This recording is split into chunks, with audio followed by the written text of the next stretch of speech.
In this episode, you will discover why you and your spouse have drifted apart despite sharing the same space and exactly how to rebuild the emotional connection you've lost. Are you tired of your marriage not growing? You're not alone. Welcome to Why Your Marriage Isn't Growing, a podcast helping couples reignite their relationship, break free from the trap of just getting along, and rediscover the joy and passion they once had. Hello, welcome back to another episode of Why Your Marriage Isn't Growing, the Christian couple's guide to rekindling love, faith, and connection. My name is Greg. And my name is Carolyn. And in this episode, you will discover how to rebuild the emotional connection you've lost when marriage feels like you're just going through the motions, the Christian approach to reconnection. Okay, honey, so let's talk about some of the benefits that they'll gain during this episode. I'm excited to share with the listeners these benefits that we're about to share because we love to get benefits, don't we? Yes, we do. People like getting benefits. People like getting benefits. And in this case, they free. They free. Yeah, we giving you free nuggets. And then here's an interesting part about this. There was no one there giving us free nuggets. Nope. We had to learn this, what they call the school of hard knocks. Oh, we had a few. So we're going to talk about the hidden reasons couples drift into roommate mode without realizing it. We're going to talk about how to break through the invisible walls that have built up between you. And we're going to talk about a step-by-step reconnection plan that restores intimacy even after years of distance. I listen to podcasts every day. And one of the reasons I listen to them is because, one, I like to hear and learn from different people talking about different subjects around the world and in my local area. And so one of the reasons why Carolyn and I created this podcast is because we understood the challenges that a lot of married couples were facing, especially in the body of Christ, aka Christian marriages. We hope and pray that you're getting some value out of this because the stakes and the opportunities are so very high. And we're going to share with you a step-by-step reconnection plan that restores intimacy even after years of distance, because many Christian couples find themselves living parallel lives under the same roof, sharing responsibilities but not their hearts. What if that path back to deep connection is more accessible than you think, and the stranger you're living with could become your closest friend again? Now, that right so there good. Would be a beautiful thing, because Carolyn and I, before all the stuff started happening, I made it a conscious effort to become her friend. It was so important that we became friends before we became lovers. So many times couples come in and they want to become lovers before they become friends. And a lot of times, and most times, that backfires because you don't learn anything about the person. So let's talk about the hidden reasons couples drift into roommate mode without realizing it.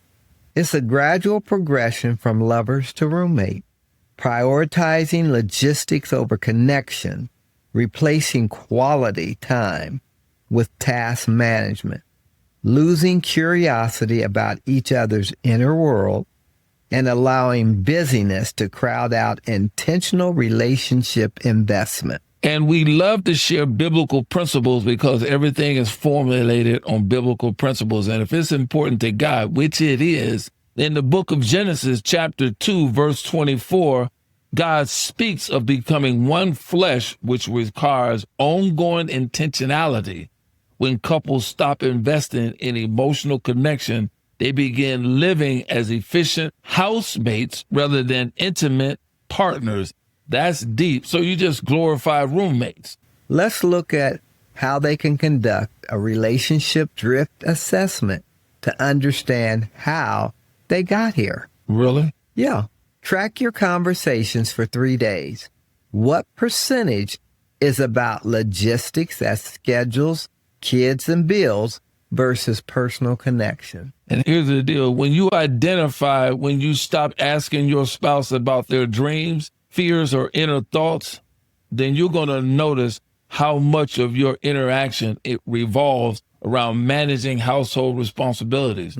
See, because you identifying this stuff. Why did they stop speaking? Right. Why did y'all stop communicating? They didn't even notice it. You want to recognize when physical proximity replaced emotional intimacy, being in the same room but not truly together. Because when you do that, you're reflecting on when you last felt genuinely curious about your spouse as a person, not just a co-parent or a co-manager. Y'all just coexisting, just going through the motions, just getting along to be alone. It's just like two ships passing at night. Okay, we got these kids, and now we have to do this. So you're putting up a facade, basically. So you want to discuss honestly, when did we stop being lovers and start being roommates?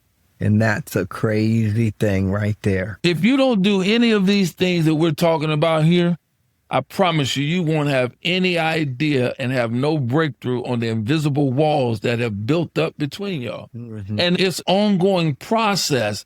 And in some cases, you won't even see it coming. It'll be like the carbon monoxide we talked about. It's a silent killer. Invisible is what it is. It's invisible. You can't see it. Right. And it just keeps building up over and over because you haven't identified and dismantled the barriers that create emotional distance. That's right. And the reason you haven't done that is because there's a lot of unspoken resentment, defensive communication patterns, assumptions making about your spouse's thoughts and the feelings, and protective emotional withdrawal. All of these things are it's a remedy for disaster. That's what's going on because you are putting up these invisible barriers and you're not paying attention to the signs and you're not being honest. And at some point, you're just going to drift so far away. It's like you're on a ship and you didn't drift it all the way out. Instead of going east, you don't know where you're going. You didn't drifted so far away from the person. You're going to look at it and say, well, who are you? Well, Ephesians 4:3 calls us to make every effort to keep the unity of the Spirit through the bond of peace. This requires actively removing obstacles that hinder connection. Man, that's a beautiful thing. Now, here's the thing we want to share with you. It's called the walls, a framework to identify and remove the barriers. When you do that, you understand the wounds, you acknowledge past hurts that created emotional distance without fully processing them. And the reason I say that is because you're going to start a process. You're not going to assume. See, assumption is going to stop taking place. You're going to stop assuming you know what your spouse thinks or feels, and you're going to start asking instead. Everything is going to become intentional. You're going to get back to that place that where you were before. Which leads to assumptions. Stop presuming you know what your spouse thinks or feels. Start asking instead. You got to think. And when you set these boundaries, and we've talked about, all that is logistical stuff, because you got to have boundaries around when you're going to discuss the practical matters versus the personal matters. See, a lot of things should be discussed. A lot of things don't need to be discussed. But if you don't set the boundaries and you're lacking in curiosity, then this is going to create a lot of chaos. You got to begin this thing by asking questions about your spouse's inner world again. You got to get back to the basics. What you did to attract her to you is what you have to get back to right now. How many dates have you been going on? That's why you got to sit down and talk about the practical and the personal boundaries. And if you don't do that, you're going to lose track. So let's talk about the one thing that happens in many marriages, and that's the silent treat. And that was one I was good for. Once you made me angry, I would get silent. Replace withdrawn silence with honest communication about your emotional state. I'm pausing here for a minute as I reflect on what you're saying, because when you do that and you don't practice the wall breaking actions, then you're going to replace that with something else. And you're going to say, I know what you're thinking. I know what you're thinking about. And you're going to keep on going And all you're doing is creating a yo-yo Exactly. effect. Because see, if you knew what they were thinking about, then you wouldn't be in this place. So you got to set up some logistical zones and best times to have the conversation. You're going to say, hey, honey, what's a good time that we can do this? Can we do this over lunch? Can we do this over dinner? Can we do it over breakfast? All that's going to depend on what type of schedule you have. I want the listeners to just really understand that we have your best interests at heart. I promise we do. So you got to ask this one question daily that shows genuine interest in your spouse as a person. Ask one question. Yeah. And you can think that through. Write it down. You might write down 5 questions and say, okay, today I'm going to ask this question. And don't move to the next question until she's answered the question. Or he's answered. Or he's answered the question. So you want to share something vulnerable about yourself at least twice a week. Then what would that look like, sharing something vulnerable? One thing might be, when you do this, it hurts me. And describe what that do this look like. Because when we're having the listener say, share something vulnerable, that might be a little touchy because they may not want to take that mask off because they're anticipating maybe getting hurt from the person. Yeah. What would be your vulnerable thing? What would be my vulnerable thing? I don't know. Asking me too many questions. Honey. If you ask me too many questions, I feel vulnerable. I feel vulnerable because I'm like, why are you asking me all these questions? Okay. What are you? But let me ask this question. Is it that you're afraid you're going to be asked a question you don't want to answer? That could be true. All right. And I don't want to get tripped up. All right. And I want to know the motive behind that question answer. Like I'm being interrogated on the witness stand, like, because a lot of times women ask questions they already know the answers to. What's wrong with that? Right. I don't know. There may not be anything wrong with it. But if you have nothing to hide and everything is cool, then yeah. But in the beginning, when I was doing all my dirt, I was vulnerable because I didn't want to answer them questions. Well, one vulnerable thing might be that she feels that you think she's fat and you won't tell her that. So she's hurt. Wow. That's deep. Basically, you got to learn how to reconnect. And do a step-by-step reconnection plan that restores intimacy even after years of distance. Just reconnect with them. The Reconnect Method really works. It's a progressive approach to rebuilding emotional intimacy that moves from surface interaction to deep connection over time. We really want people to understand how important it is that you reconnect with your spouse if you've allowed this connection to take place. Well, for me, the Song of Solomon is a favorite. Okay. Because it shows us that true intimacy is built through progressive revelation. Yeah. He could tell a story and get to your heart.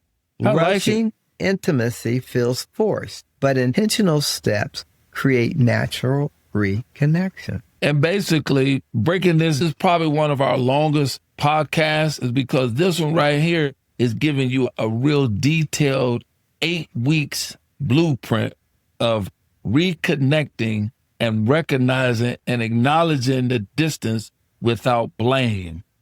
And to be honest and upfront with the conversation about the feelings of you feeling like a stranger. Right.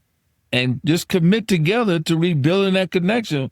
When you establish this thing daily for 15 minutes, phone-free connection time. We talked about this. And I hope the listeners are really tuned in. And that's just what you're going to do in week number 1 and 2. We're sharing this with you because we want you to get this detailed analogy of 15 minutes of a free conversation. So week 3 and 4, you want to engage curiosity. Rediscover each other. Ask one meaningful question daily. What's been on your mind lately? What's bringing you joy right now? I don't know. What's bringing you joy right now? You are. I like that. Because when you build fresh memories, that's what happens. You got to bring it back to the and try to do new activities together each week, which brings me to when we do date night. You got to take turns picking activities you used to enjoy together.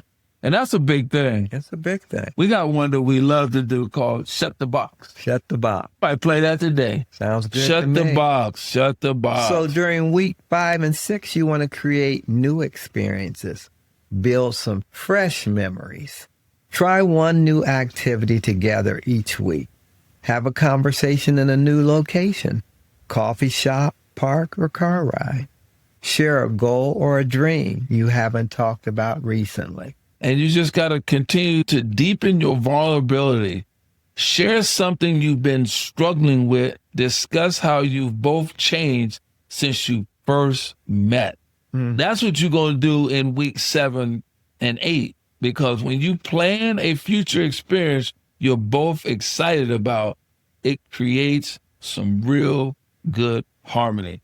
Discuss how you've both changed since you first met.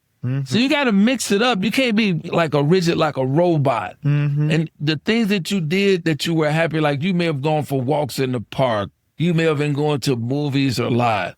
You may have been sitting and just having quiet moments of people watching.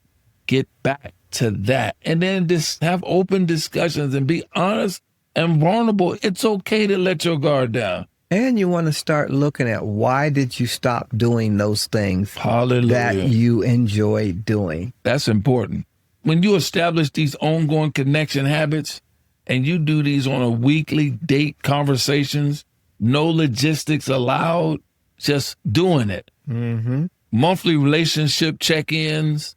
I would suggest, depending on where you are, taking the temperature in this exercise, that you do weekly check-ins. See, if you do weeklies, then you can do quarterlies, then you can do monthlies. I would suggest, depending on what that temperature looks like, that you check in every week. Yeah. Just, you know, Absolutely. hey, how you doing this week? How was your day? How was your day? Get back to asking those questions. What do Don't I assume. ask? What do I ask you every morning? How did you sleep? How did you sleep? How did you sleep? Ask me that every morning without fail. Yeah. Because I'm going to tell you right now, the stranger you're living with is actually the person you once chose to love for a lifetime. They're just buried under years of routine responsibilities and protective distance. Talk about what protective distance is. They've put up a guard. You've pushed them so far that they've created this unpenetrating guard And that put up a wall. and put a wall up there, anticipating every time you speak or when you come into that room, they are ready to say, this is not happening today. That this is not happening. That's why reconnection isn't just about going back to who you were. It's about falling in love with who you both become. Yeah, that's good. Yes, because God designed marriages to be a place of deep knowing and being known. And that intimacy is still possible even after years of feeling like strangers. Yes. See, I don't want to be no stranger to you. I always say that we've got so many people that after years of being married, people always ask us, well, what's the secret? Well, there really ain't no There's secret. no secret. Ain't no secret. We spend time with each other. And here's the secret right here. We spend time with each other because every great love story has chapters where the characters lose each other for a while. That's deep. There might be some times that I may not agree with what you say, and there's times you don't agree with what I say, but at the end of the day, we don't lose sight of where we are, where we need to be, and how we want to be. This was a very detailed, intimate gathering that we felt compelled because we don't want marriages to feel like you're just going through the motions. So, we explored how couples gradually drift from lovers to roommates without realizing it. We learned to identify and remove the invisible walls that create emotional distance. We discovered the Reconnect Method for systematically rebuilding intimacy over time. Hallelujah. And feeling like strangers is common but not permanent with intentional effort. And lastly, reconnection is about falling in love with who you both become, not going backwards. Reconnecting is about falling in love with who you've both become, not going backwards. That's just so, it just sounds so yucky. Yeah, but we were there once. We were, unfortunately for us. We were there once. So again, as always, we want to thank all our listeners for joining us today, because you could have been anywhere and listening to anybody, and you chose to come and spend a few minutes over here with us, and we do truly, truly enjoy that. And we do new episodes every Monday and Thursday. So without a doubt, we want you to be sure to follow us wherever you're listening to podcasts. And most importantly, if today's message gave you hope that you can reconnect with the stranger you're living with, please share this with somebody whose marriage could benefit from these reconnection strategies. And like I always like to say, to God be the glory.